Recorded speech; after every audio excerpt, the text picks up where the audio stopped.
Apocalypse au chapitre 17, je commence au premier verset, il est écrit: Puis un des 7 anges qui tenait les 7 coupes vint et il m'adressa la parole en disant: Viens, je te montrerai le jugement de la grande prostituée qui est assise sur les grandes eaux. C'est avec elle que les habitants, c'est avec elle, je répète, que le roi de la terre se sont livrés à l'impudicité, et c'est du vin de son impudicité que les habitants de la terre se sont enivrés. Il me transporta en esprit. Waouh! Dans un désert, je vis une femme assise sur une bête écarlate, pleine de noms de blasphème, ayant 7 têtes et 10 cornes. Cette femme était vêtue de pourpre et d'écarlate et parée d'or, de pierres précieuses et de perles. Elle tenait dans sa main une coupe d'or remplie d'abominations et des impuretés de sa prostitution. Sur son front était écrit un nom, un mystère: Babylone la grande, la mère des impudiques et des dominations et des abominations de la terre. Je saute pour le temps. J'atterris au 17, 19 et 18e verset. Il est écrit: Car Dieu a mis dans leur cœur d'exécuter les desseins et d'exécuter un même dessein et de donner leur royauté à la bête jusqu'à ce que la parole de Dieu soit accomplie. Verset 18. Et la femme que tu as vue, c'est la grande ville qui a la royauté sur le roi de la terre. Que la paix, la grâce et la miséricorde de notre Dieu soit avec vous dans le nom puissant de notre Seigneur Jésus-Christ. Nous sommes dans à l'école de la colombe, la conductrice, qui est la seconde partie de l'enseignement sur à l'école du serpent, les constructeurs. Donc là, c'est à l'école de la colombe, la conductrice, 11e volume ou 11e audio. Nous ajoutons à ceci pour comprendre, voilà, nous sommes en train de comprendre la parole de Dieu, la pensée de Dieu à travers la vision que Dieu a montrée à Jean, parce que c'était une vision et cette vision doit être expliquée, parce que si vous lisez, Dieu insiste assez que pour comprendre ces choses, il faut une intelligence qui a de la sagesse. Donc, c'est une intelligence qui a de la sagesse. Ça veut tout simplement dire ça. C'est l'esprit de Dieu dont il s'agit, dont on a plutôt besoin pour comprendre ces choses. Donc, on ne peut pas l'expliquer de manière littéraire, ni de manière scientifique. Ça va échapper. C'est pourquoi nous allons faire quelque chose. Je vais chercher pourquoi... Job 8, je crois, le verset 8, laissez-moi chercher pour nous. J'ai toujours énoncé ces passages d'écriture sans le lire vraiment. Je suis dans le livre de Job, chapitre 8, je cherche le 8e verset exactement. Il est écrit: interroge. Là, c'est un des amis de Job qui parle à Job. Il dit: interroge ceux des générations passées. Ah, voilà ce qui nous a toujours poussé à fouiner le passé. Bien aimé, si vous ne fouinez le passé, vous ne pouvez saisir l'avenir. Vous devez fouiner le passé. Vous devez fouiner dans le passé. Rechercher dans le passé. Ah, voilà. Luc parle des recherches et des investigations. De recherches et des investigations de Luc, c'était par rapport au passé, par rapport à ce qui s'est passé concernant le Seigneur. Et ces recherches, il les a fait auprès de ceux qui ont été avec le Seigneur, qui sont devenus des ministres. C'est-à-dire, Luc est allé questionner les apôtres. Luc est allé le parler. Il n'est pas allé dans une certaine école des pharisiens pour aller chercher. Non, il est allé questionner. C'est pourquoi aussi nous allons faire des recherches et des investigations afin de comprendre la pensée de Dieu exprimée à travers ce qui est écrit dans le livre d'Apocalypse, chapitre 17. Tout le chapitre. C'est pourquoi nous marchons sur les traces des Écritures. Job chapitre 8, le verset 8, interroge ceux des générations passées. Sois attentif à leur expérience. Sois attentif à l'expérience de leur père. Verset 9. Car nous sommes d'hier. Nous sommes d'hier. Et nous ne savons rien. Voilà. Nous ne savons rien. C'est pourquoi même le livre des Proverbes dit, un insensé, lorsqu'il se tait, il passe pour sage. Parce que nous sommes des insensés. C'est pourquoi nous devons nous taire. Nous ne savons rien. Un prédicateur doit savoir se taire. Ce n'est pas n'importe qui. C'est un prédicateur dont le corps est un temple. Parce que la Bible déclare, lorsque l'Éternel entre dans les temples, toute la terre doit garder silence. Si vous avez Dieu en vous, la première des choses, vous devez apprendre à garder silence, à vous taire. Pour passer, pour être vu comme un sage, un homme doit savoir se taire. Parce que lorsque l'Éternel n'entre pas dans un temple, les gens parlent. Ils font des bruits. C'est ce que Job dit. Lorsque j'allais sur la place publique et que j'arrivais, ils mettaient leurs mains sur la bouche. C'est-à-dire, quand Job arrivait, tout le monde se taisait parce que Job entrait dans les temples.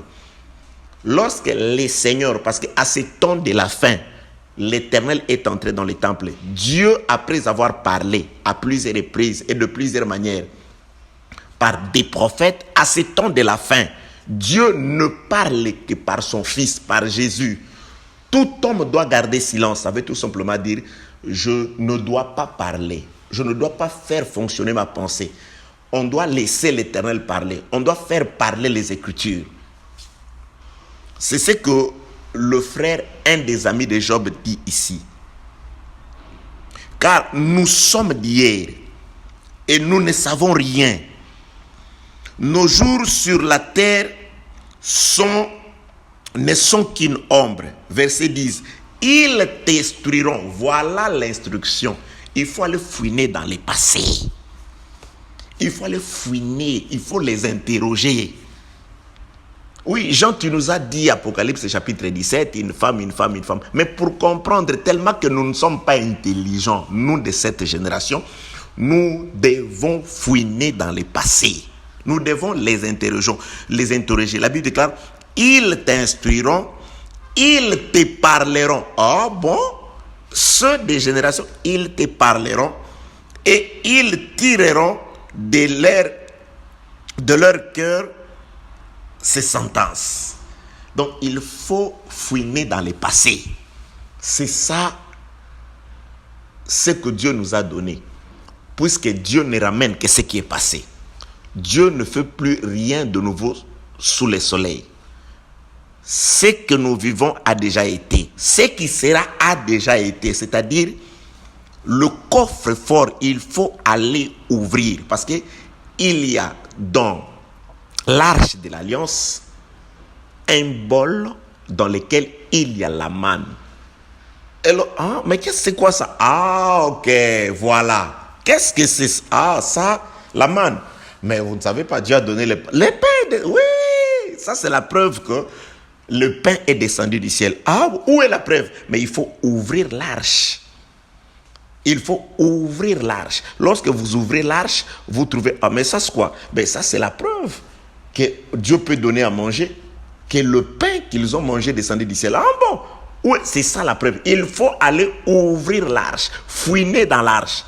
Mais qu'est-ce que je vois? Alors, ça, c'est une verge appartenant à Aaron. Ça veut dire quoi? Ça veut dire que les sacerdoces, ça ne s'obtient pas à qui le veut. Ce n'est pas pour qui le veut. Non. Il faut être appelé comme le fit Aaron. Donc ça, c'est la preuve. Oh bon. Et de l'autre côté, de l'autre côté là-bas. Ah là, ça c'est ce que le livre de l'alliance, le livre de la loi qui est descendu du ciel. Je veux tout simplement dire, c'est pourquoi nous allons chercher dans le passé. C'est écrit, nous devons interroger ceux qui appartiennent à des générations anciennes, ceux qui sont venus avant nous. Nous devons les interroger, car ils nous instruiront. Nous ne connaissons rien. Nous ne sommes que d'hier. Notre vie, c'est comme l'ombre. Il faut aller les interroger. Que la paix, la grâce et la miséricorde de notre Dieu soient avec vous. C'est pourquoi, pour comprendre ces choses, Apocalypse, nous rentrons dans ce que le frère Paul dit, ce qui leur est arrivé pour vous servir d'instruction. C'est-à-dire, nous trouvons de l'instruction par rapport à ce qui est arrivé à Israël. Donc, si vous ne maîtrisez pas la vie de ceux des générations d'avant, vous ne pouvez comprendre le présent. Vous ne saisissez pas le présent. Car le présent a déjà été défini dans le passé. Que la paix, la grâce et la miséricorde de notre Dieu soient avec vous. Apocalypse chapitre 17, nous avons commencé à expliquer beaucoup de choses. Mais il y a le verset 17, le verset 3, qui nous a introduit, qui nous a appelé à aller dans le livre d'Apocalypse chapitre 17. Jean dit, il a été conduit en esprit dans un désert. Et qu'est-ce qu'il a vu dans le désert? C'est là où Jean a vu cette femme. Et une femme, on a déjà parlé sur cette femme, qui était assise dans les grandes eaux. C'est là où nous avons compris que le désert dont parlent les gens, c'est un désert prophétique. Et tout est prophétique dans ce que Jean a vu. Parce que c'est une vision qui doit être expliquée. Il a vu des choses dans un désert. Ça, c'est la clé. Parce que si vous ne situez pas le territoire de cette femme, vous tombez. Vous dites n'importe quoi. Vous allez mélanger l'histoire écrite par les hommes. L'histoire, je ne sais pas, de la Bible, écrite par les hommes. Jean est conduit en esprit dans un désert. Et il voit une femme séductrice dans le désert, qui a le sang entre ses mains. Et le sang avec précision de saints et des témoins de Jésus. Alors, par rapport à ce que l'ami de Job nous a dit, nous devons interroger ceux des générations passées. Est-ce que ce que Jean voit, c'est la première fois que cela arrive, ou Dieu l'a conduit dans un désert pour voir la réplique d'un événement qui s'est déjà passé? Nous allons chercher ce que Jean voit dans le passé. Est-il déjà arrivé? Est-ce vrai ce que les Écritures disent, que Dieu ne ramène que ce qui est passé? Est-ce que dans le passé, dans ce que le frère Paul dit, doit être utilisé comme notre instruction, est-ce que dans cela se trouve aussi une femme assise sur les grandes eaux dans un désert qui est une séductrice, parée d'or, toutes ces choses-là? C'est pourquoi nous avons vu que ce que Jean voit, c'est déjà arrivé dans le passé. Avec Israël, Israël est sorti de l'Égypte, il a traversé la mer Rouge, l'Esprit du Seigneur sous forme de la colonne de nuée ou de la colonne de feu l'a conduit dans un désert. Et lorsque Israël a été conduit par l'Esprit, par la colonne qui était sur eux, la nuée qui était sur eux, lorsque Israël conduit dans un désert, le frère Paul nous parle. Il nous décrit ce qui est arrivé dans le livre de Nombres, chapitre 25, du 25e au 31e chapitre. Israël a aussi été confronté, a aussi été séduit par des femmes, par des filles étrangères qui ont aussi conduit Israël à l'idolâtrie, une bonne partie sinon, à l'idolâtrie. Et par là, aussi les sangs d'Israël qui étaient dans l'ombre, qui représentaient les témoins de Jésus, qui représentaient les saints dans l'ombre. Les sangs d'Israël est aussi tombé à cause de ces femmes-là, à cause de ces filles-là. Et c'était des filles qui ont séduit Israël, qui ont conduit Israël à l'impudicité, exactement ce que j'en vois. Une femme qui faisait boire les habitants de la terre les vins de son impudicité. C'est ce qu'ont fait ces filles-là qui appartenaient à Moab et à Madian. Et ce que ces filles-là faisaient, Israël ne savait pas que c'était inspiré. Les actes des filles étaient inspirés par un certain Balaam qui était sur la montagne. Ça, c'est Dieu les montre à Jean, Apocalypse chapitre 2, le verset 14. Balaam mettait une pierre d'achoppement devant le peuple d'Israël, les fils d'Israël, afin qu'ils se livrassent à l'impudicité et à l'idolâtrie, et qu'ils mangeassent le viande sacrifiée aux idoles. Balaam était caché devant cet autel. Un devint Balaam devant cet autel, et sur la terre, Balaam a placé une pierre d'achoppement qui était représentée par des filles séductrices. C'est exactement ce que j'en vois. J'en vois une femme séductrice avec du vin, de l'impudicité aussi, mais sous cette femme est cachée une bête, Balaam, qui avait aussi 7 têtes. 7 têtes. Et le 7 têtes de la bête entourait la femme. Et Balaam aussi est sur la montagne devant cet autel. Et la bête n'avait pas seulement 7 têtes, la bête avait aussi 10 cornes. Et Balaam n'était pas seul. Les Écritures disent les 10 cornes sont 10 rois. Et Balaam n'était pas seul. Balaam était aussi accompagné d'un roi. Ici, on voit 10 têtes, 10 rois. Mais là, Balaam n'était qu'avec un roi. Nous allons voir ces choses peut-être dans un autre enseignement. J'ai dit, lorsque vous interrogez ceux des générations passées, vous voyez l'exactitude, parce que Dieu ne répète que ce qui est passé. Apocalypse chapitre 2, le verset 14. Il y a cependant au milieu de vous quelques-uns qui sont attachés à la doctrine de Balaam. Qu'est-ce qu'il faisait? C'est Balaam qui conseillait au roi, vous voyez les 10 têtes, qui sont les 10 rois, de placer une pierre d'achoppement devant le fils d'Israël afin qu'il se livrasse à l'impudicité et qu'il puisse manger les viandes sacrifiées aux idoles. Et sur la montagne, Balaam est devant cet autel qui parle de 7 têtes, 7 montagnes. Et Balaam est aussi accompagné d'un roi qui représente les 10 rois. C'est-à-dire, il y a une bête qui est cachée, cette bête a 7 têtes. Il a aussi 10 cornes qui représentent les 10 rois. C'est ça Balaam sur la montagne. Mais la bête est cachée. Les enfants d'Israël, lorsqu'ils sont en train de se livrer à l'impudicité et de manger ces viandes sacrifiées aux idoles, les enfants d'Israël ignorent que ce qui se passe a été préparé, organisé, arrangé, soutenu par un roi invisible, par un devin invisible qui est avec un roi devant cet autel. Lorsque la femme est en train d'enivrer les vins de son vin de l'impudicité, les habitants de la terre, ceux qui vont boire les vins de cette femme-là ignorent que cette femme est inspirée par une bête qui n'est pas visible parce que la bête est cachée dans l'eau.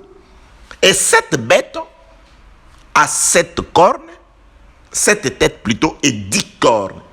Apocalypse chapitre 17, du 1er au 18e verset. Que la paix, la grâce et la miséricorde de notre Dieu soient avec vous. Que l'Esprit du Seigneur nous aide à comprendre la pensée du Seigneur. Que l'Esprit du Seigneur nous accorde une méthodologie qui n'est pas des hommes célestes, de manière à ce que même ceux qui écoutent la parole de Dieu pour la première fois puissent comprendre quelle est la pensée du Seigneur. Que Dieu ouvre, que Dieu illumine les yeux de vos cœurs, afin que vous rendiez compte de combien nous sommes entourés du danger. C'est pourquoi Jésus dit, vous êtes des brebis, mais je vous envoie au milieu des loups. Et il répète l'écriture, il dit dans le livre de Matthieu chapitre 7, lorsque ces loups viennent, ils viennent en vous, en peau, en vêtements de brebis. Ce sont de loups, mais qui se font passer pour des brebis. Afin d'expliquer 2 Corinthiens chapitre 11, à partir du verset 12e, 13e, 14e et 15e. Ces gens-là, ce sont des faux apôtres, des ouvriers menteurs. Il n'est donc pas étonnant puisque Satan lui-même se déguise en ange de lumière et ses apôtres, ses adeptes, ses ministres se déguisent en ministres de Jésus-Christ. Et ils viennent dans l'objectif de séduire comme les serpents séduisit Ève.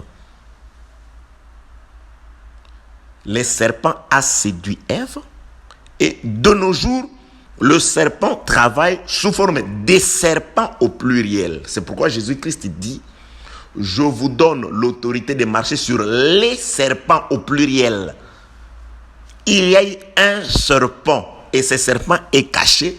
Aujourd'hui, il est manifesté par plusieurs serpents. C'est ce que le frère Jean dit dans son épître 1 Jean chapitre 2. Il dit, il a été dit qu'un antéchrist vient. Voici maintenant, il y a plusieurs antéchrists. Ils sont sortis du milieu de nous afin que vous sachiez que tous ne sont pas des nôtres. Il n'y en a pas un seul, il y en a plusieurs. Que la paix, la grâce et la miséricorde de notre Dieu soient avec vous. Ces choses ont été détaillées dans les audios précédents. Nous allons continuer avec les portions des Écritures que nous avons commencé à exploiter dans l'audio précédent. Je suis dans les Écritures, je prends Actes des Apôtres d'abord. Je commence par Actes chapitre 13, le verset 19. N'oubliez pas, nous avons commencé à expliquer la grande ville. C'est quoi cette grande ville? Est-elle une ville construite par les hommes sur la terre? C'est là où vous allez voir cette femme. C'est là où le siège de cette femme. Ou cette ville, c'est une vision de l'Éternel. Pour comprendre ces choses, nous avons déjà commencé à expliquer ces choses. Et nous avons compris que si vous localisez, vous cherchez à localiser de manière visuelle, de manière naturelle, une ville sur la terre, soit pour dire que la ville dont il s'agit dans les Écritures se trouve en RDC, en France, en Italie, à Rome, je ne sais pas, du côté de l'Arabie Saoudite, le siège de Mahomet. Vous faites fausse route et vous entraînez le peuple sur une mauvaise piste.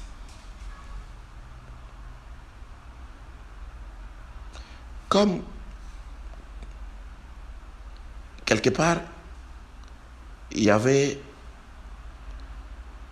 sur une même avenue deux lieux de prière. En face, c'était écrit l'église de Satan. Et de l'autre côté, c'était écrit l'église universelle, l'église catholique. Et les gens, quand ils venaient, ils regardaient à gauche l'église de Satan. Ils disaient non, je ne vais pas à l'église de Satan, je vais à l'église catholique. Les gens allaient à l'église catholique. Et ceux qui sortaient de l'église catholique se moquaient de ceux qui entraient à l'église de Satan. Et de l'autre côté, à l'église de Satan, ceux qui étaient là-bas disaient que ceux qui sont de l'autre côté sont des ignorants. En soi, on est des frères. Ceux qui étaient à l'église de Satan, au moins, savaient que ceux qui sont en face, ce sont nos frères. Mais les vrais ignorants, c'était ceux qui allaient de l'autre côté à l'église catholique parce qu'ils ne savaient pas qu'ils étaient des frères.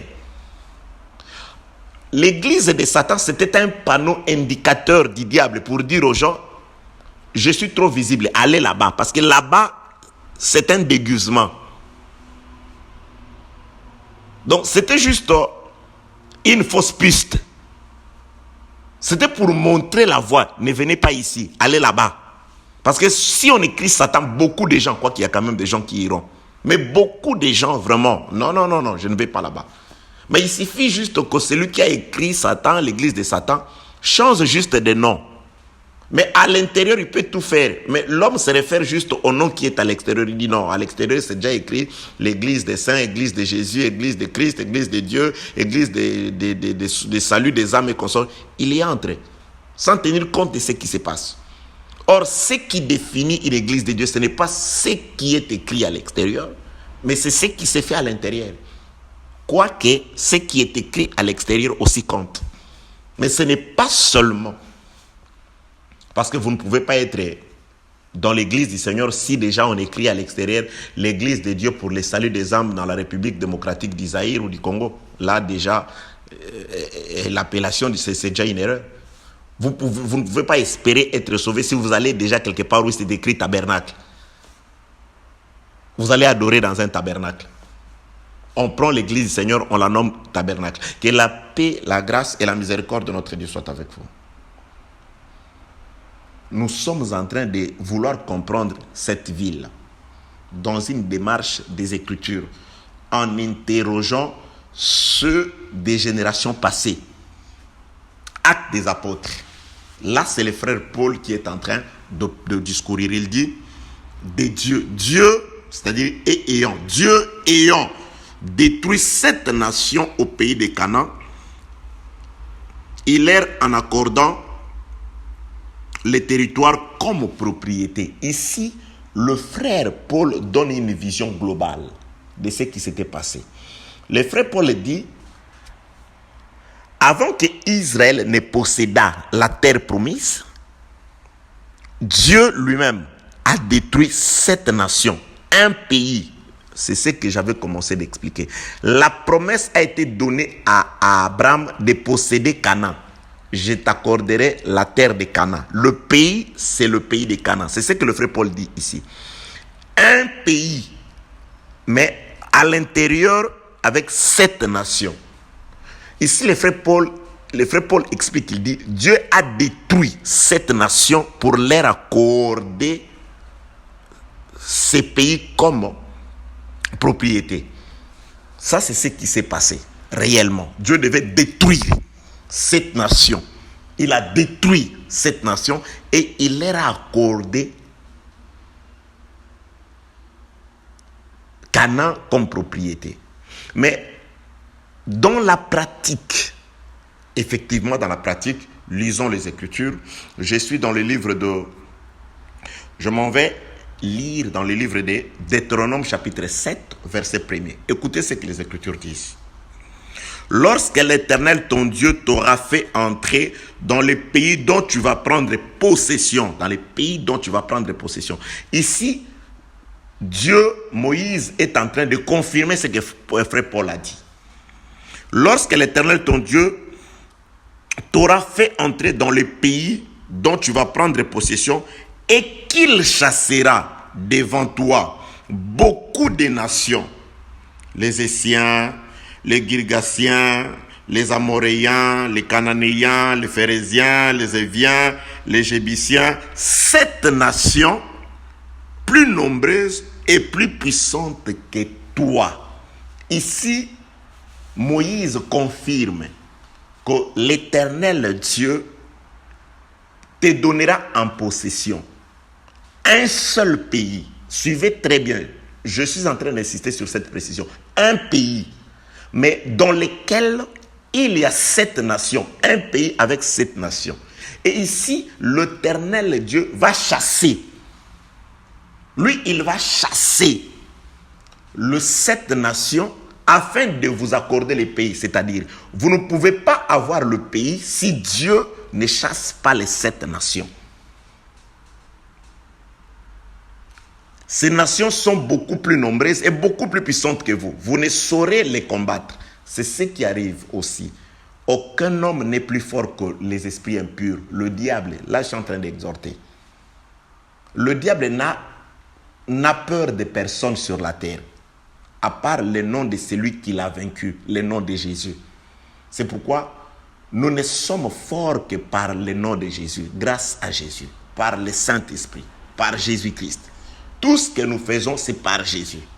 Nous avons de l'ascendance, nous avons de l'autorité dans le nom de Jésus. En mon nom, il nous donne l'autorité en son nom. C'est dans le nom de Jésus-Christ.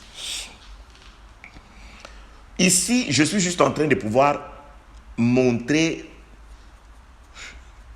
quelque chose de très banal, mais très important pour comprendre la ville, la bête, les 7 cornes et la femme. Un seul pays, la terre promise, le pays de Canaan. Mais dans le pays de Canaan, faites attention, il y a 7 nations. Donc vous ne combattez pas contre un seul peuple, mais vous combattez contre 7 nations, 7 peuples qui constituent un pays. Dieu ne leur dit pas, je vous donne en possession les 7 pays. Un pays, mais avec 7 nations, 7 rois. Israël, le frère Paul dit, l'Éternel a combattu, il a anéanti, il a détruit 7 nations pour leur donner en partage le pays de Canaan. Pourquoi Dieu insiste-t-il à ce que toutes ces nations soient exterminées? Je suis dans le livre de...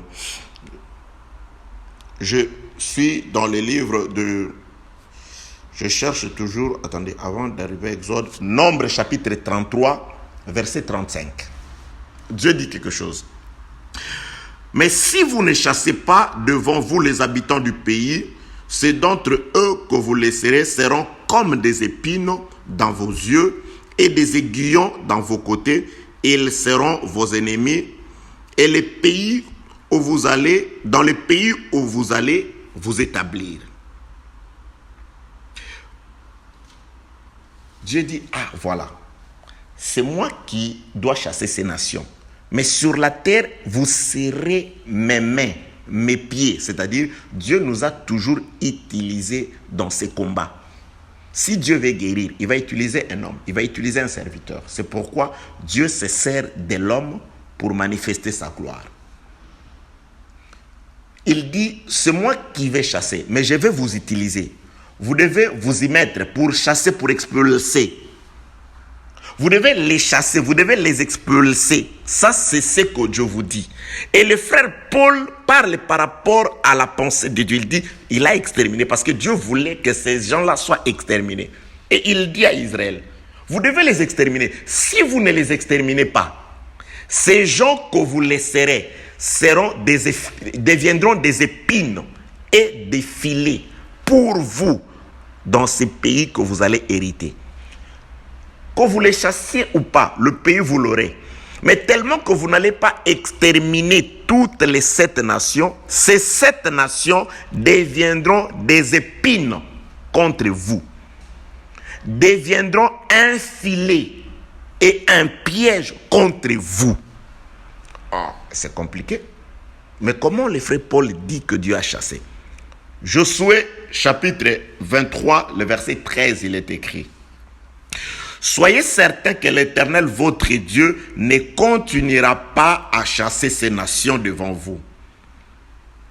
Mais elles seront pour vous un filet et un piège, un fouet dans vos côtés et des épines dans vos yeux, jusqu'à ce que vous ayez péri de dessus des bons pays que l'Éternel, votre Dieu, vous a donnés. Oh Dieu!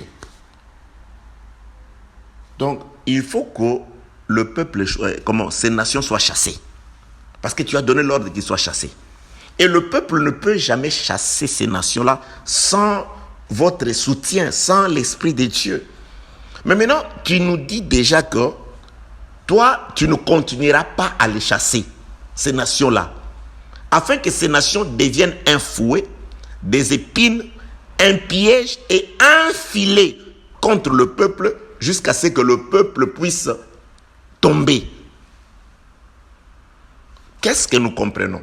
La volonté de Dieu était qu'Israël se mette à chasser toutes ces nations-là. Mais Israël ne pouvait pas le faire. Ah, voilà. Israël va combattre Canaan afin de posséder les pays. Mais un seul pays, cette nation. Et cette nation, Israël ne peut le vaincre s'il est soutenu par l'Éternel. Et Dieu dit, quant à moi, oui, vous devez, mais je ne dois pas vous aider à les exterminer. Parce que vous devez être là, ces nations, ces 7 nations doivent demeurer des épines. Si vous cherchez à désobéir à ma parole, au lieu que je descende pour vous frapper, moi je suis amour. Moi je ne descends pas pour vous frapper. Je vais utiliser celui qui n'a pas d'amour en lui. J'utiliserai ces nations-là. Ces 7 nations, vous serez dans le pays. Les 7 nations deviendront des épines. Donc j'aurai 7 fouets. J'aurai 7 épines, j'aurai 7 filets contre vous. Si je veux vous frapper, j'aurai juste à côté. C'est ce qui est arrivé dans le livre des Juges. Chaque fois qu'Israël désobéissait, Dieu soit suscité quelqu'un des nations, il venait, il frappait Israël. C'était des nations des alentours qui allaient opprimer Israël. Dieu les utilisait. Mais pourquoi Dieu a-t-il permis ça? D'abord, il confirme. Je suis dans le livre de... Je vais voir le détail. Attendez. Non,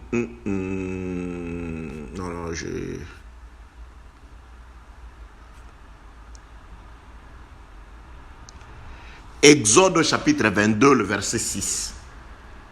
Si un feu éclate et rencontre des épines et que du blé en gerbe ou sur pied ou bien le champ soit consumé, celui qui a causé l'incendie sera tenu à un dédommagement. Écoutez la parole du Seigneur ici.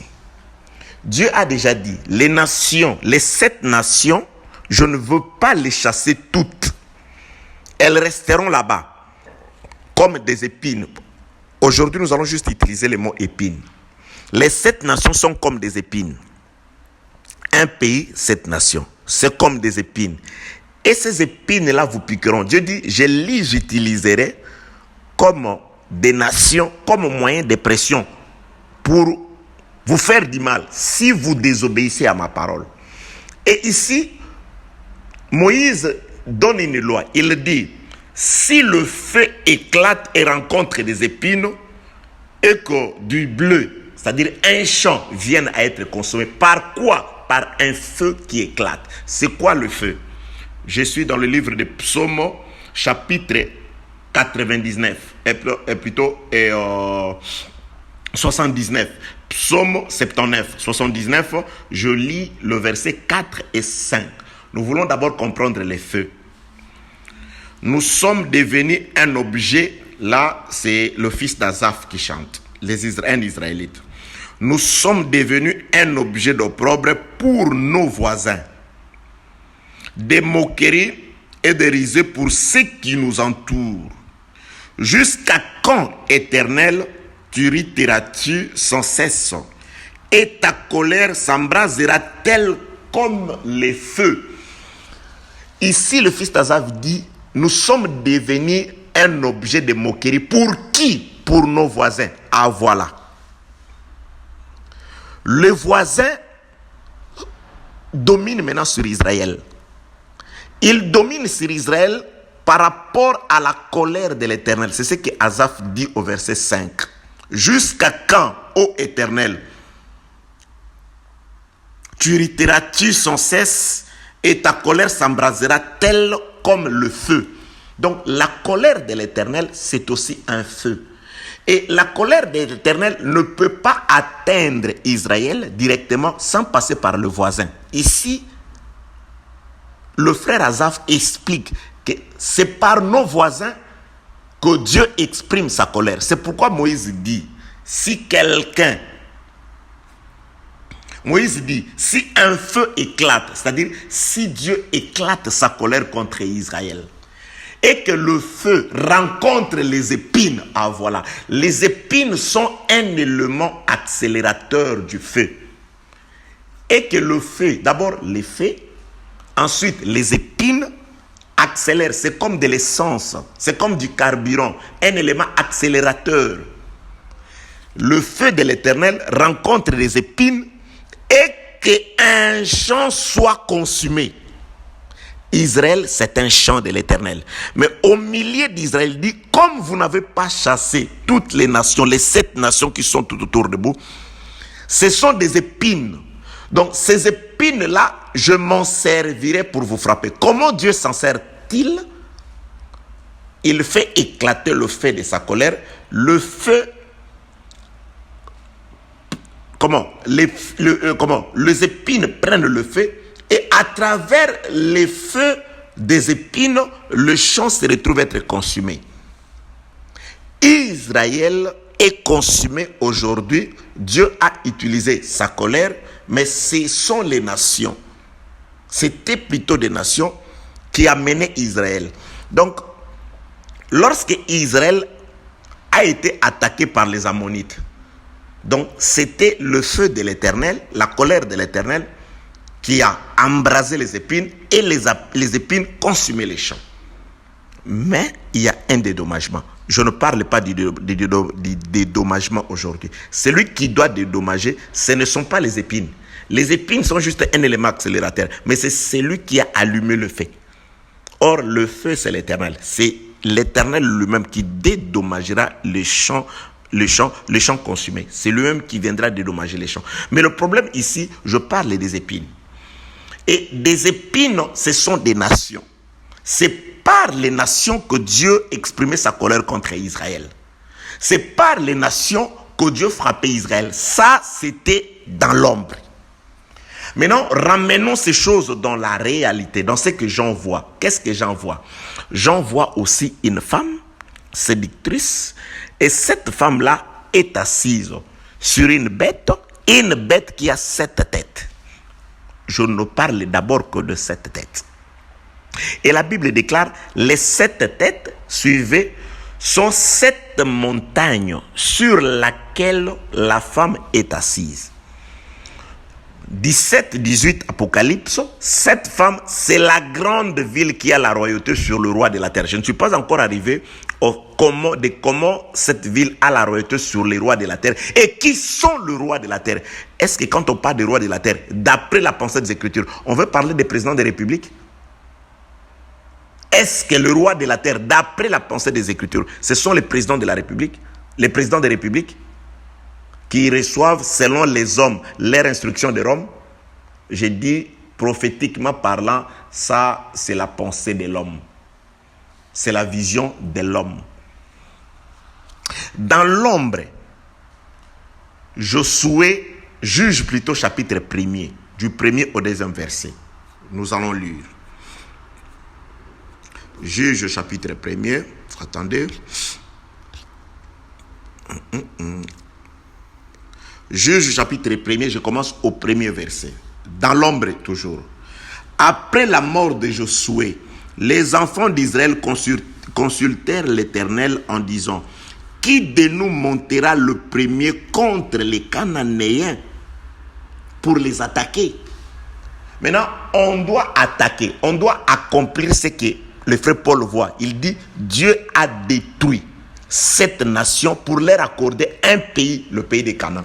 Maintenant, on pose la question, qui doit attaquer les Cananéens? Est-ce un homme? La réponse. L'Éternel répondit, Judas montera, voici je livrerai le pays au singulier, un pays, entre ses mains. Qui doit attaquer les Cananéens? Judas montera. Voici, j'ai livré le pays entre ses mains. Ici, c'est ce que j'en vois. Personne au ciel, sur la terre et sous la terre, capable d'ouvrir les livres. Et Jean pleure, on dit à Jean. Apocalypse chapitre 5, le verset 4 et 5. On dit à Jean, ne pleure pas. Voici les lions de la tribu de Juda, le rejeton de David a vaincu, il est digne. Mais lorsque Jean voit, il a entendu le lion, il voit l'agneau. Est-ce n'importe quoi? Non. On parle tout simplement à Jean sur les deux manières que Dieu va utiliser pour attaquer Canaan. Premièrement, il vient attaquer Canaan dans la faiblesse. Ça, c'est l'œuvre de la croix. Il combat comme un agneau, dans la faiblesse. Et dans la faiblesse, il va juste libérer les pays. Jean chapitre 12. Je donnerai cette précision la fois prochaine. Jésus-Christ dit, voici le prince de ce monde sera jeté dehors. Il est jeté dehors, il libère le pays. Le prince de ce monde par l'œuvre de la croix est jeté dehors. Ça, c'est le Seigneur qui dit. Voici l'heure est venue où le prince de ce monde sera jeté dehors. Il est, Jean chapitre 12, il est jeté dehors.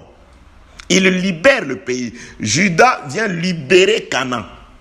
Mais Judas ne libère pas Canaan totalement. Le frère Paul voit une vision, il dit, il a détruit cette nation afin de donner à son peuple le pays de Canaan comme possession. L'œuvre de la croix, il a anéanti le diable. Mais il ne l'a pas achevé totalement. Raison pour laquelle il dit, je n'exterminerai pas ces nations-là. Il les a repoussées, Israël a pris possession, mais les nations sont restées comme des épines. L'œuvre de la croix, Jésus-Christ a vaincu. Jésus-Christ nous a libérés. Est-ce qu'il en a fini avec les esprits impurs, avec les diables? Loin de là. Ils viendront toujours. C'est pourquoi Jésus-Christ dit, vous chasserez les démons. C'est-à-dire, quoi que j'ai vaincu, mais ils viendront toujours. Vous guérirez à mon nom. C'est-à-dire, la maladie sera là. Vous utiliserez mon nom pour guérir. Les problèmes seront là. Vous ferez confiance par la foi. Je vous sauverai. Qui montera le premier? Judas montera. Je livrerai le pays. Il a livré le pays. Mais si vous allez voir, Judas, quoique le pays a été livré, il y a eu un peuple qui habitait les montagnes, qui avait des chars de feu. Judas n'a pas pu les chasser. L'œuvre de la croix a anéanti l'ennemi. Ça, c'est la vision que j'en vois. Il entend les lions, mais il voit l'agneau. Ça veut dire qu'il combat comme un agneau, il libère les pays, et il reviendra combattre comme les lions de la tribu de Juda, afin d'exterminer complètement le pays des épines, des nations. Les 7 nations sont là pour le moment. Ils sont parsemés au milieu de nous. Ils sont avec loups. C'est ça Jésus qui dit, je vous laisse comme des brebis, mais au milieu de loups. C'est-à-dire, il y a 7 loups tout autour de nous. C'est-à-dire 7 nations qui sont en train de nous entourer. On nous a juste laissé la place. Ok, ça va. Votre maître a combattu. Vous avez le pays. Mais les nations sont des épines. Les épines sont là tout autour de nous. Des épines sont en train de pouvoir attendre. Quand Israël désobéissait, une des nations a attaqué. Une autre a attaqué. Donc, c'est ça, bien-aimé, que la paix, la grâce, la miséricorde de notre Dieu soit avec vous. Judas monte. Judas s'empare du pays, mais Judas n'extermine pas tous les ennemis, toutes les 7 nations. Jésus-Christ monte à Golgotha, il combat, mais Jésus-Christ n'anéantit pas complètement, totalement le diable. Il le jette dehors. Il s'en va dehors. Il libère les pays. Restez, mais soyez prudents, soyez fidèles, parce qu'il viendra. S'il vous trouve dans la fidélité, il ne vous fera rien. Mais si ils reviennent, ils vous trouvent dans la distraction, ils vont prendre les dessus sur vous. Ma colère va s'éclater comme un feu, et le feu va saisir les épines, et les champs sera consumé. C'est par la colère de l'Éternel, en passant par un élément accélérateur qui sont les épines, que le champ est consumé. Que la paix, la grâce et la miséricorde de notre Dieu soient avec vous. Un animal, c'est-à-dire Canaan, la bête qui est cachée, mais la bête a 7 têtes. Les 7 têtes de la bête sont les 7 nations qui sont là. Il faut aussi aplanir ces montagnes-là. Oui, qui le voit? Parce qu'il reviendra aplanir les montagnes. Qui es-tu, grande montagne, devant Zérobabel? Tu seras aplani. Donc, Jésus-Christ ne pourra pas reconstruire la seconde temple en ce qui concerne Israël, parce qu'une temple, c'est une femme. Je ne sais pas si j'aurai le temps de pouvoir vraiment détailler ça. S'il n'aplanit pas cette montagne-là, Psaume 68, je répète toujours, pourquoi, ô montagne, aux cimes nombreuses, une seule montagne avec plusieurs cimes, as-tu de l'envie contre une montagne, la montagne de l'Éternel? Donc, il faut qu'il y ait combat entre une montagne aux cimes nombreuses et une montagne où l'Éternel a choisi pour demeure, Jésus-Christ. C'est ça la pierre qui viendra, qui se détachera sans le secours d'aucune main, qui viendra taper la statue, la montagne, renversée, et cette pierre deviendra une grande pierre qui va remplir toute la terre. Nous vivons les temps où Judas a combattu à la croix comme un agneau. Il nous a donné une place. Mais les 7 nations sont toujours là. Les 7 nations nous entourent toujours. Et ces 7 nations-là sont comme des épines. Nous devons faire attention. C'est pourquoi nous devons marcher dans la crainte de Dieu, dans le respect de la parole, dans la discipline de la parole de Dieu. Si nous ne voulons pas être piqués par les épines. Dieu dit ce sont des épines, ce sont des fouets, ce sont des filets. Là, c'est par rapport à nous. Je l'ai expliqué par rapport à Israël. Je vais donner un passage d'écriture. Je regarde d'abord le temps. Que la paix de Dieu soit avec vous. Ah, le temps, ça file, ça file. Je donne un passage d'écriture. J'explique ce qui s'est passé avec les fous de Gadara. Je suis dans le livre de Marc. Attendez, je vais chercher le passage d'écriture. Et Marc. Où es-tu? Marc. Je cherche Marc, chapitre 5e. Ok, Marc, chapitre 5e. Je commence au premier verset. Il est écrit: ils arrivèrent à l'autre bord de la mer, dans le pays des Gadaréniens. Aussitôt que Jésus fit hors de la barque, il vint au-devant de lui un homme sortant des sépulcres et possédé d'un esprit impur. Vous savez, j'aime ces récits parce que nulle part dans cette lutte entre Jésus et les fous du pays des Gadara, on ne mentionne les disciples. Parce que ça, c'est une histoire qui ne concerne pas les disciples. La délivrance du fou, ça, Jésus, il doit être seul. C'est une histoire entre deux. Il n'y a ni les habitants de Gadara, ni les disciples. Sont-ils restés dans la barque, je crois? Mais là, c'est une histoire entre les seigneurs. Donc, à lire les récits, vous allez vous rendre compte, comme les disciples ne savaient, les disciples peut-être, c'est juste après, lorsqu'ils ont reçu le Saint-Esprit, qu'ils ont compris ce qui s'était passé là-bas. Qu'est-ce qu'il est allé faire là-bas? Parce on dirait qu'ils sont restés dans la barque, lui il est descendu, il a fait ce qu'il avait à faire, il est rentré, allons, retournons. Mais qu'est-ce que tu es allé faire là-bas? Oui, bien aimé, il est allé seul. Il a combattu seul. Il a délivré le fou de Gadara seul.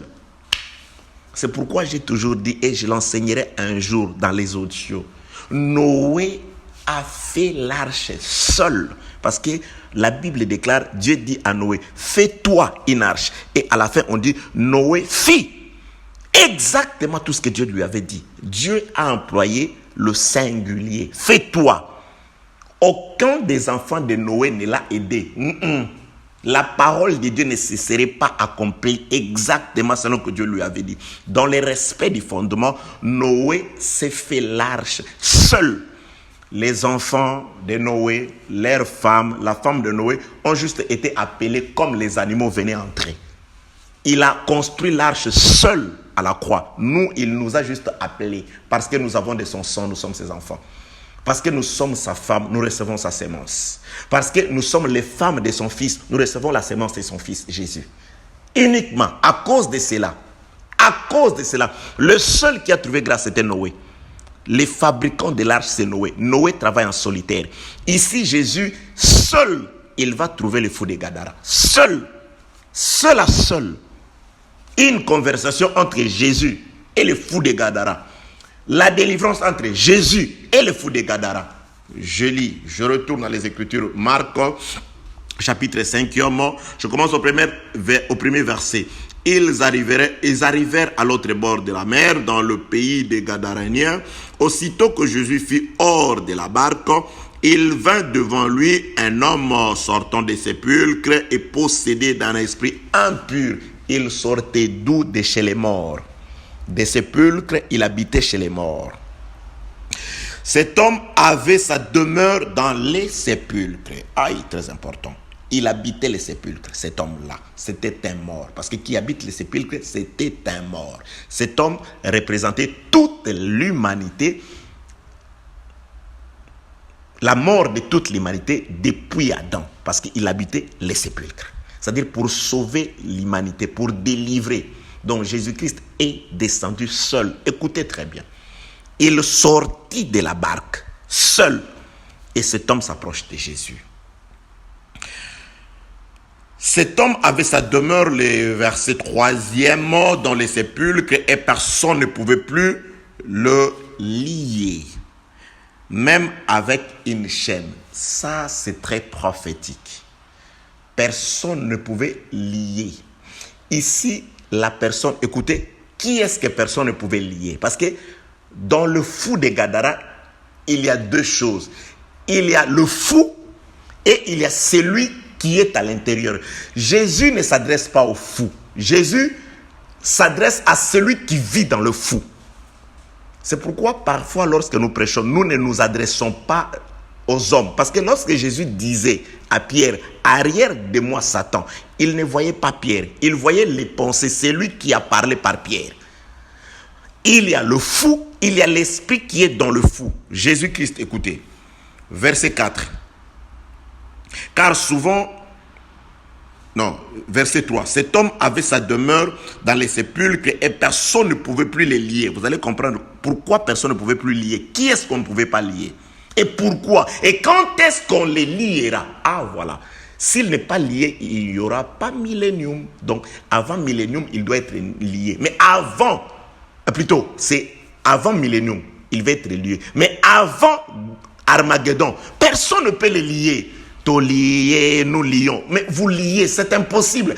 Personne ne pouvait les lier. On ne peut pas les lier. Vous ne les liez pas maintenant.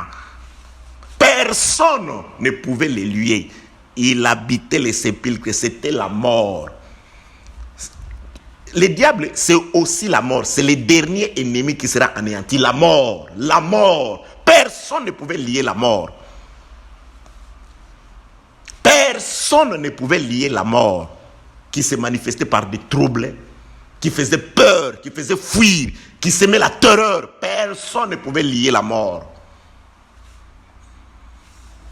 Car souvent, il avait eu des fers aux pieds et avait été lié des chaînes, mais il avait rompu les chaînes et brisé les fers. Et personne n'avait la force de les dompter. Personne. On tentait. Moïse tentait après un temps, mais il brisait. Un prophète, le juge venait. Élie venait pendant un temps, mais il le rompait. Personne n'a pu le lier. Personne ne l'a dompté. Personne, avant que ce jour n'arrive. Le liera-t-il? Nous allons voir dans les Écritures. Verset 5e. Il était sans cesse, nuit et jour, dans les sépulcres. On répète, c'est la troisième fois, dans les sépulcres, nous savons dans les sépulcres. Et sur les montagnes, les cultes. Et criant en se meurtrissant avec deux pierres. Et on vit Jésus, de loin, il a couru, se prosterna devant lui, s'écria d'une voix forte, qu'y a-t-il entre moi et toi, Jésus, Fils de Dieu très haut? Je t'en conjure, au nom de Dieu, ne nous tourmente pas. Et le diable aussi prie. Il est en train de prier. Il prie aussi de demander. C'est pourquoi nous avons toujours dit, rien ne peut se faire sans la volonté de Dieu. Le diable, la mort ne peut jamais t'atteindre sans la volonté de Dieu. Qui dirait qu'une chose arrive si l'Éternel Dieu ne l'ordonne? Verset 7. Il s'écriait d'une voix forte, « Qu'y a-t-il entre moi et toi, Jésus, fils de Dieu trop haut? Je t'en conjure au nom de Dieu, ne me tourmente pas. » Je n'ai pas le temps d'exhorter ou d'enseigner sur cette prière de l'esprit qu'on ne pouvait pas dompter, qu'on ne pouvait pas lier, qui était dans un homme, un fou, qui rendait cet homme fou de Gadara. Cette prière, elle est très prophétique ici. Je saute. Car Jésus lui disait, sors de cet homme, esprit impur. Écoutez. Jésus lui demanda, quel est ton nom? Légion. Mon nom, lui répondit-il, car nous sommes plusieurs.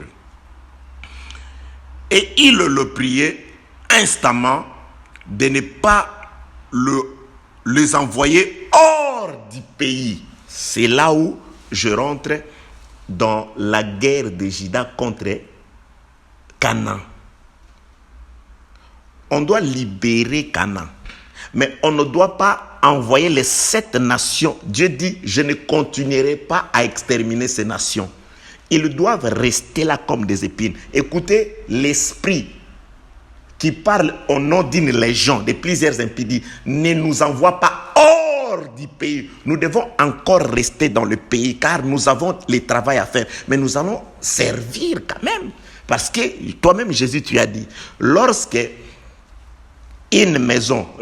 plutôt un homme est délivré et qu'il est guéri, les démons s'en vont.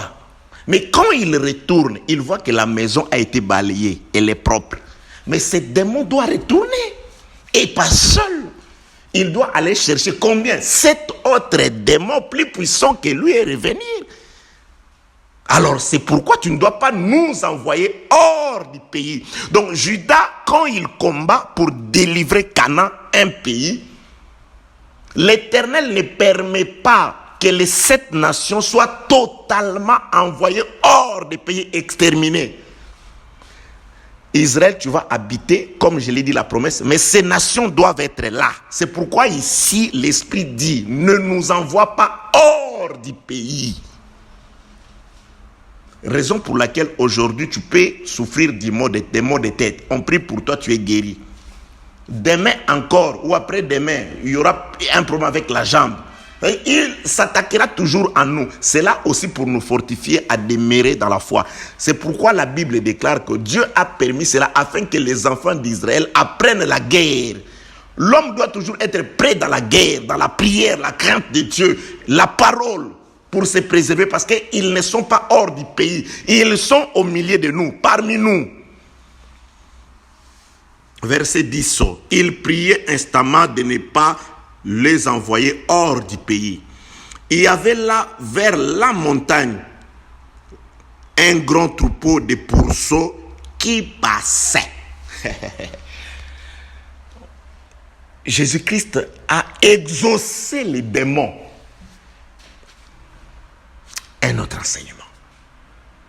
Parce que ce que demandaient les démons, c'était selon la parole, dans la prophétie, parce qu'il n'était pas venu pour les exterminer. Si Judas, Juge chapitre 1, verset 1er, avait exterminé toutes les 7 nations et qu'il avait laissé complètement les champs libres, tous les champs libres à Israël, sans épines, Jésus-Christ les aurait aussi envoyés hors du pays anéantis, liés ces jours-là. Mais ce n'était pas le jour de lier. L'œuvre de la croix, Jésus-Christ ne les lie pas. Jésus-Christ les chasse. Il les déloge. Parce que ici, Jésus va les déloger. Parce que ce qu'ils disent, Jésus dit oui, votre demande concorde avec ma mission, avec la parole. Il viendra un temps, mais pas maintenant. Suivez ce qui s'est passé. Pourquoi nous avons toujours dit, il n'y a pas de livre difficile.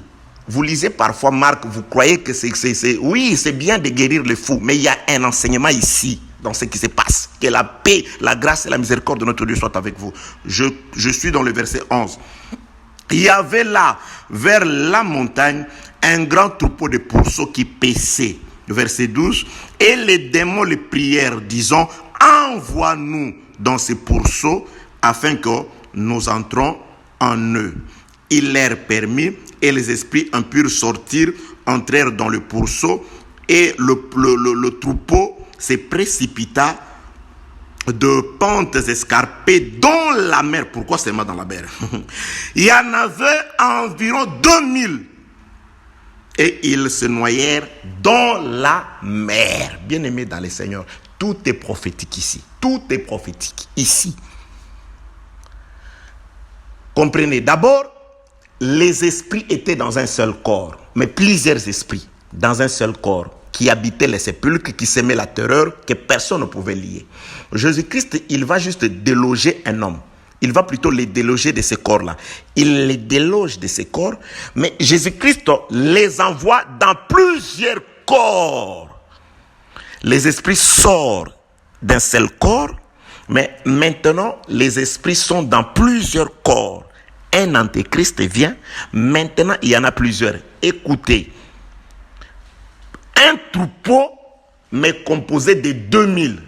Aujourd'hui, je n'explique pas 2000, mais c'est prophétique. Parce que si vous voulez comprendre, 2000, c'est le nombre de chevaux qu'un envoyé du roi de la Syrie propose à Israël et Ézéchias s'ils acceptent de faire alliance avec la Syrie. C'est-à-dire, si vous faites alliance avec la Syrie vous propose 2000 chevaux. 2000 chevaux. Ça, c'est la proposition du roi de Syrie.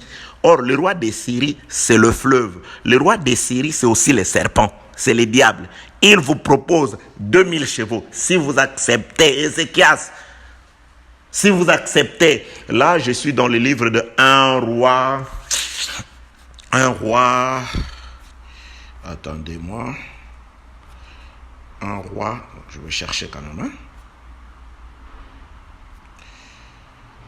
Je vais chercher. Ah, les temps.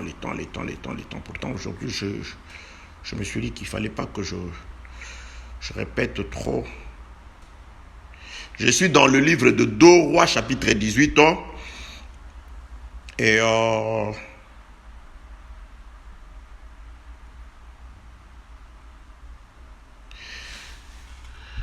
Rabshakeh leur dit, dites à Ézéchias, ainsi par le grand roi, le roi d'Assyrie, quelle est cette confiance sur laquelle tu t'appuies? Tu as dit, il faut pour la guerre de la prudence et de la force, mais ce ne sont que des paroles en l'air. À qui donc as-tu placé ta confiance pour t'être révolté contre moi? Voici, tu l'as placé dans l'Égypte. Tu as pris pour soutien ce roseau cassé qui pénètre et perce la main de quiconque s'appuie dessus. Tel est Pharaon, roi d'Égypte, pour tous ceux qui se confient en lui. Peut-être me direz-vous, c'est en l'Éternel votre Dieu que nous nous confions. Mais n'est-ce pas lui dont Ézéchias a fait disparaître le haut lieu et les autels en disant à Juda et à Jérusalem, vous vous prosternerez devant cet autel à Jérusalem. Maintenant, fais une convention avec mon maître, le roi d'Assyrie, et je te donnerai 2000 chevaux, et si tu as de cavaliers, tu pourras t'en servir. Donc ici, Rabshakeh, qui est un serviteur du roi d'Assyrie, le roi d'Assyrie qui représente les serpents, qui représente les diables ici, il est venu proposer une alliance. Et l'alliance qu'il veut proposer à Israël, de ne pas se confier à l'Éternel, mais de faire alliance, de compter sur le roi d'Assyrie. Comme récompense, on lui accordera maintenant, fais une convention avec mon maître, le roi d'Assyrie, et je te donnerai 2000 chevaux.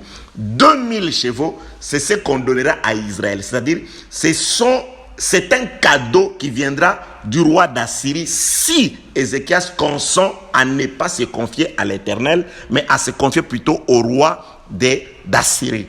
Je ne rentre pas dans les détails aujourd'hui. Je suis allé là-bas pour dire tout simplement, dans le récit qui se trouve dans les livres de Marc chapitre 5, on parle aussi des 2000 pourceaux. Je disais, les esprits impurs étaient dans un seul corps. L'œuvre de la croix, Jésus-Christ vient, il va délivrer son peuple. Il nous a délivrés, il a délivré son peuple. Mais quand il l'a délivré, il nous a délivrés de l'oppression du diable. Il nous a sauvés du pouvoir de l'ennemi.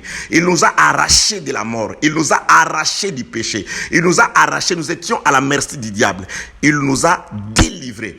Maintenant qu'il nous a délivrés, l'esprit qu'on ne pouvait pas lier, Jésus-Christ ne peut pas les lier pour dire non, tu ne vas plus, non. Jésus-Christ prend cet esprit, il l'envoie dans un troupeau. Et les troupeaux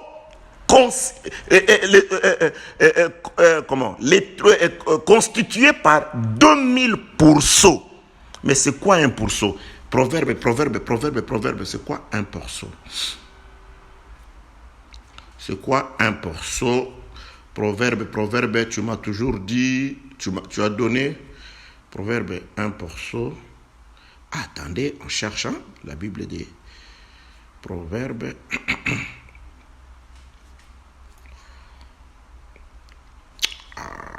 Cette Bible, parfois, ils sont compliqués. C'est...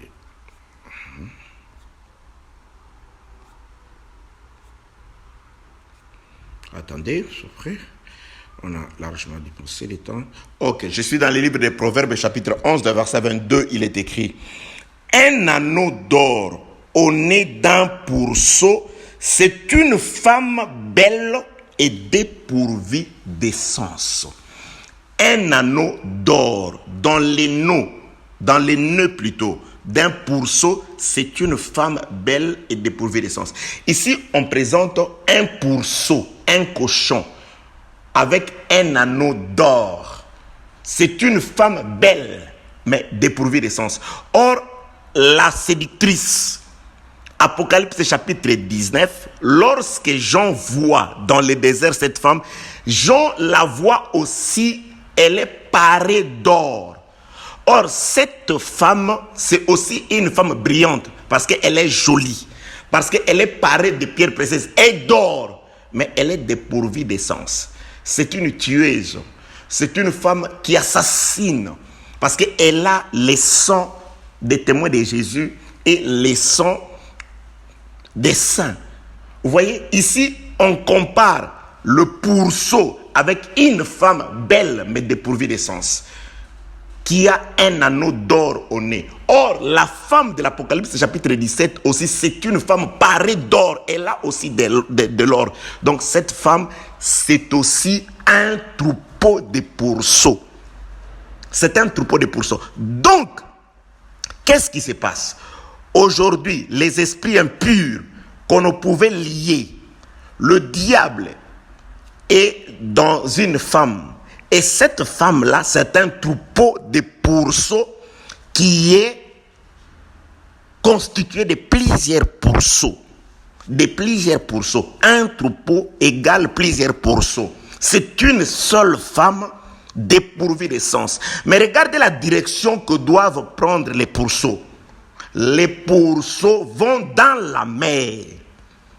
C'est-à-dire, les pourceaux sont dans la mer. C'est pourquoi aussi Jean, amené à l'esprit, il voit une femme sur une bête écarlate assise sur les grandes eaux. Les pourceaux qui reçoivent aujourd'hui l'esprit, l'esprit ont bien dit, ne nous détruis pas, ne nous envoie pas. Ils ont dit à Jésus, parce que dans l'eau, selon la demande des légions à Jésus, ces esprits-là sont dans la mer. C'est-à-dire, elles sont en train d'agir dans la mer. C'est pourquoi Jean va voir ça. Qu'est-ce que Jean voit? Jean voit une femme assise sur les grandes eaux, parée aussi de l'or. Elle est parée d'or. Proverbe chapitre 11, verset 22. Un anneau d'or au nez d'un pourceau. Au nez d'un pourceau, c'est une femme belle et dépourvue d'essence. Donc, une femme belle, dépourvue d'essence, c'est aussi un pourceau.